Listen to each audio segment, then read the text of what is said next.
tuy mà hàng sông à thà lỡ hàng hao rơi li mi cờ tê vi ở trong na đơ mà giờ nghe sơ ngày mà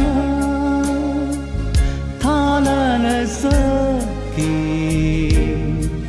cờ chỉ tâm ra hay rơi lấy chi cái chẳng khờ khô mà lấy cái chi mà ní pa ní ngục mi ngờ rô chính xác ý ní lấy sát vi khờ rừng cờ đeo nào nơi xa chân mi phơ ninh lưới chỉ khá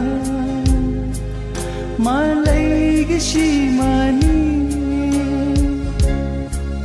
và rây sầm sưa mà xa khờ ni li ta ya lấy chi cái chẳng khờ khô mà lấy cái chi mà ni pa ni ngục mi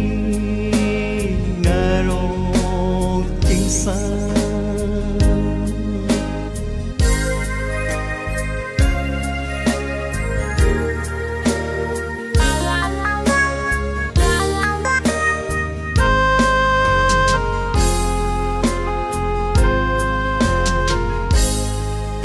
nào ý khai on mà chi nào ý khai on là mà ni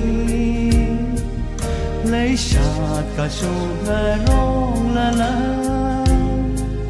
và lấy sân nhang mà ngơ rum khơi mi chi ya mi vi bằng sắc mà lấy chi cái chẳng khờ khô mà lấy cái chi mà ni pa ni uk mi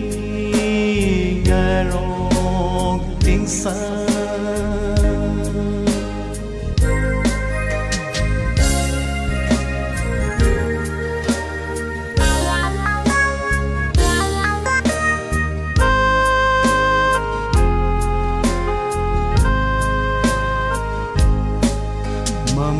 lại nghe rô khai sơ hồn nghe rung cả hai tâm chi cơ sở sân chọc nghe rô khai đơ khám suy sinh hai lần mi nghe rô chính sơ mi ngài khắc chọc cơ chi